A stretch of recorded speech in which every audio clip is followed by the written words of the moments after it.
кадастр маманымын. Үкіметте ВТ-да жұмыс жасаймын. Қосымша тырнақ жасаймын, маникюр жасаймын. Фаберликте мен тұтынушымын. Неше жылдан бері Анар апа спонсорым. Жаңа сіз айтқандай, постоянно айтады, бір істеймін, бір істемеймін. Сөйтіп қалып қоя береді. Бірақ осы Фаберлик компаниясы арқылы грижамды емдедім десем болады. Енді жан-жақтан қосылған врачтар бар. Енді себепкер болған осы коврик. Басында белім ауырып жүрді, білген жоқпын грижа екен. Сосын неге түстім? Астанадан келіп жатқан врач бар, соған бармын деді. Сосын соны барып, МРТ түстеді, осындай анализдер тапсырды. Барлығын тапсырғанда менде 4 жерде грижа болды. Содан ол кісі былай сүйектерді нелерді емдеген жоқ, маған қандай витамин ішу керек, не істеу керек, сосын қандай жаттығу жасау керектігін айтты. Бірақ менде құйымшақ кішкене қозғалған орнынан. Ол босанғаннан кейін болған жағдай.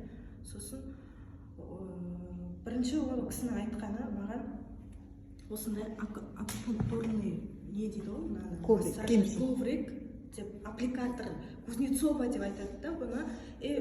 Білесің, мен неден көріп жүрмін, бірақ оның енді не істемейсің, жаңағыдай керек болмағасын ба, білмеймін, оны алмаппын да, бірақ Фаберликтің барлық заттарын қолданып жүрмін.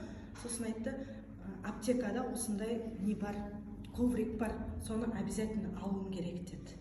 Сосын бір кезде есіме түсіп кетті. Біздің өзім компанияда бар ғой, Анар апама сразу звондадым, маған осындай коврик керек, сосын осындай витаминдер жазып берді, аптекадан алуым керек деп. Анар апа, бізде толып тұр барлығы деді.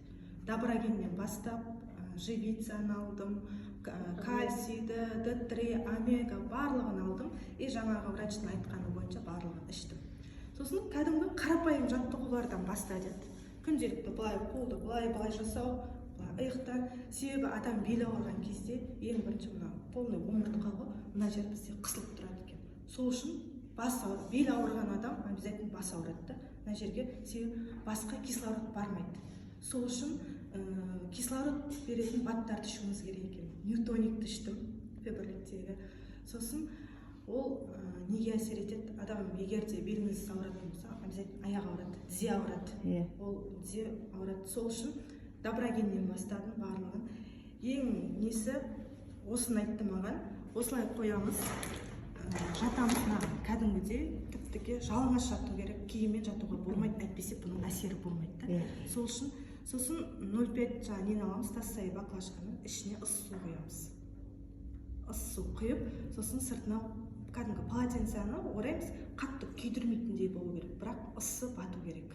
Мына мойын тұратын жеріміз ғой, мына жерге сол жаңағы баклажканы қоямыз. Сосын мына тізенің мына жері ашық тұрады, жатқан кезде соған жаңағыдай полотенцияны орап қойып, күніне 2 рет, 3 рет жаса деді. Енді мүмкіндігім болғанша деді. Мен күніне 2 рет жасадым. Таңертең ұйқыдан тұрған бойда, төсектен тұрмай тұрып, сразу осыған жатам. Жаңағыдай қоям күнде. Неше минут? 15-20 минут. Енді басында кішкене қиындау болса, жай-жайдан бастауға болады. 10 минут, сосын 15-20 минут жайлап. Ең несі 20 минутта. Солай қойып, бір ай үзбей жасадым. Бір ай не істеген, бұлай күндері бір витамин ішсек, бір күн ұмытып кетеміз, бір күн күшті болып ішіп жүреміз, сөйтеміз. Бірақ қатты қиналған кезде, адам жанына батқан кезде барлығын жасайды екенсің да. Не естідім, не айтты врачтың айтқан, барлығын жасадым. Белімнің ауырғаны басылды, бірақ сүйекті орнына қалпына келтірген осы Ақтауда басқа остеопат массажисткісі бар. Сол менің сүйектерімнің барлығы орнына қойып берді. Содан кейін жақсы болдым, қазір белім ауырмайды. Молодец. Осы менің арқасы дейін іштепті, сәл қисық басып жүр.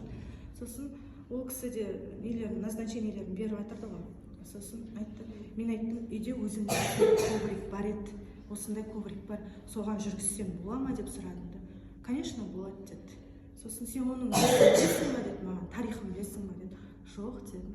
Сосын бұл аппликатор Кузнецова деп айтады ғой. Сол кісі бір авария ма, білмеймін қандай жағдай болып, бір жағдай болып, инвалид болып қалады екен. Сөйтіп ол семьясы тастап кетеді екен, жалғыз қалады екен да, әйел тастап кетеді. Содан бір күні күнде жаңағы үйіне қиын, жаңағы малдың несі бар ғой, қиын тасиды екен да, жаңағы от жағады екен үйіне. Сөйтіп жүре алмайды өзі, жаңағыдай қылып арқаланып жаймен жүріп еңбектеп жүреді екен. Сөйтіп жаңағы врачтарға барады, күнде емделіп жүреді, бірақ ешқандай ем болмайды. Бір күні келіп құлайды, шаршағаннан құлап жаңағы қидың үстіне ұйықтап қалады екен. Таңертең тұрса басқаша оянады екен, кішкене бір жеңілденеді. Сосын неге бұл не болды десе, сол қида күнде жатып жүреді ана. Сосын бір күні анау несінен жазылады бүкіл ауруынан да. Сонда врачтар таң қалады, сен не істедің десе, сол жаңағы тікен ғой ана қи деген, сол денесіне батып бүкіл жаңағы өліп қалған клеткалардың барлығын оятқан. Сосын ана врач айтады да, соның методикасымен мынаны ойлап тапқан негізі врач екен. Ал аппликатор Кузнецова деп сол кісінің атына берген екен. Соны маған сөйтіп түсіндіріп айтты да, осының сондай пайдасы бар. Мына өліп қалған клетканы бұл не істейді екен, оятады екен.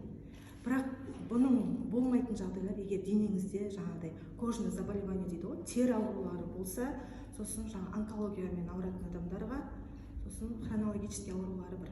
Өзі врачтың қарсы нелері бар, соларға болмайды. Енді теріге тегеннен кейін бұл не ғой, ауыртады ғой, тері аурулары бар адамдарға болмайды. Күнде қолданатын, енді үйде не істейтін, білмеймін, не істеп бір оқыс қимылдап қалған ғой. Сол кезде мойны солай қайрылып қалған. Мойным ауырып тұр деді. Сосын отырды. Бір кезде есіме түсті. Келші дедім да, мынаны орап алдым да, жаңағыдай жата тұршы мойныңа дедім. Сөйтіп бір 15-20 минуттай жатты ғой. Бір кезде тұрды. Мойным кәдімгідей орнына келді ғой. Күшті.